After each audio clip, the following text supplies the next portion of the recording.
All right, we're back for this week's Coach's Corner. And, Coach, if you want to talk about last week, we had a 4-game winning streak, and it had 2 come-from-behind wins. If you just want to talk about our games in the tournament last weekend. Yeah, last week collectively was our best week of baseball. We pitched the ball fairly well, played extremely good defense, and our offense was able to kind of work on, throughout the week.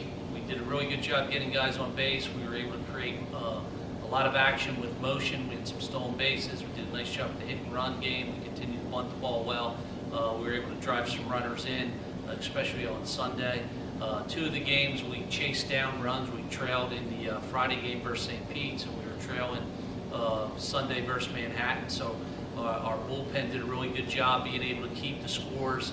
I believe it was 5-1 in both games, and our offense was able to kind of get going late in baseball games, tie those games, and eventually win the baseball game. So it was a real solid week for the Wildcats. On the diamond, kind of getting a little bit of a win streak going, getting and swinging the bats well and hell. Now, the Sunday game especially, we, through the first 5 innings, only had 2 hits, which was okay because it was 2-1. Then all of a sudden it becomes 5-1, and before you know it, it's 5-5. So what does that say about the offense just being able to produce when they really need to?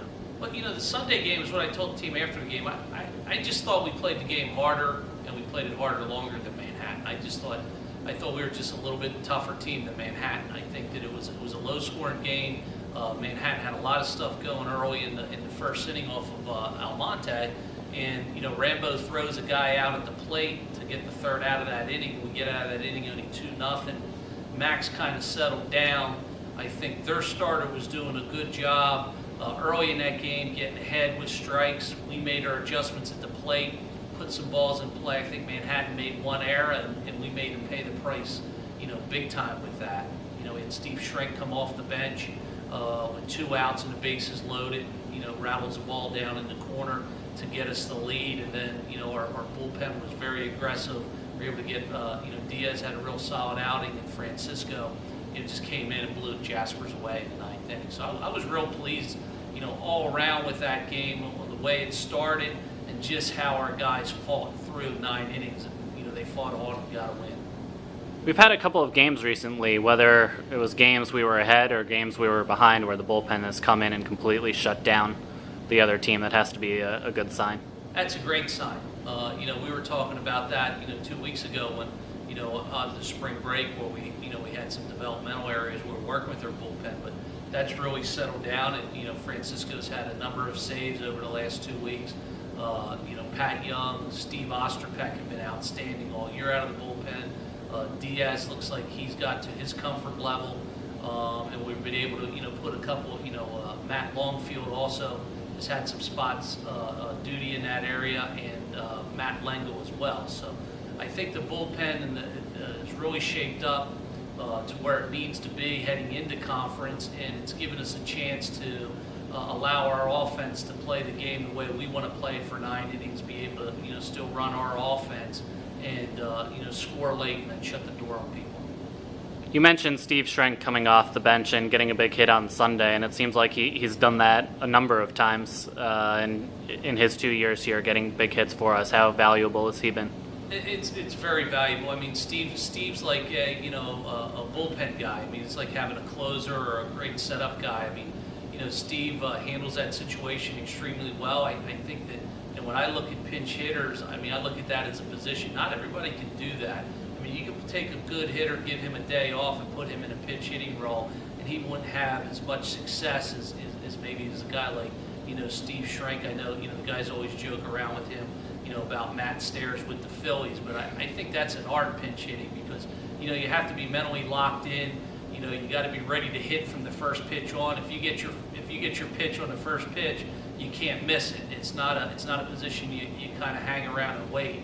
But you also have to have command of the strike zone. I think Steve does just a really good job of each time we've ran him out there in a pinch hitting role that he's got his pitch that he wants to hit. Success or not successful, he was able to get his pitch and put the bat head on the ball and give us a chance to score some runs or extend an inning. And Steve's done a tremendous job with that. Maybe one of the best guys I've ever had in the 10 years I've been here in that pinch hit role. Now, looking forward to this coming weekend, we have Seton Hall coming in. We haven't played them in a couple of years, and it's also the start of Big East games. So what do you expect to see during the weekend? Well, here, we're at the cusp of Big East play, so that automatically, I think, means that we get winter back. So I think that, we'll battle the temperatures a little bit this weekend. It should stay dry. We didn't play Seton Hall last year. Seton Hall is one of Villanova's traditional rivals. We had a bye versus them. I look at the Seton Hall series much like kind of like the Rutgers and kind of like the Pitt type deal. That we recruit a lot of their guys over in New Jersey, and Seton Hall recruits some of our guys. I don't know in this series if anybody likes anybody. And that's okay. I think that both programs respect each other. I think Seton Hall is very similar. I think we're very similar in the sense of that we both organizations have good pitching, play pretty good defense. I think this weekend will come down to whichever team can get their offense to work best versus the opponent's pitching. So that'll be a challenge as far as that's concerned. Very fortunate to be at home. I think we've been able to handle Seton Hall, at Plymouth the last couple times that we played them. But I would expect them to be, very close, low-scoring, tight ball games. And hopefully, both bullpen. It comes down to both bullpens, and I have a lot of confidence in, the guys that we have in the back end of our pen, headed up by Mike Francisco. That if we get the lead, or if we have the lead late in baseball games, we'll be able to shut the door on the Pirates' offense.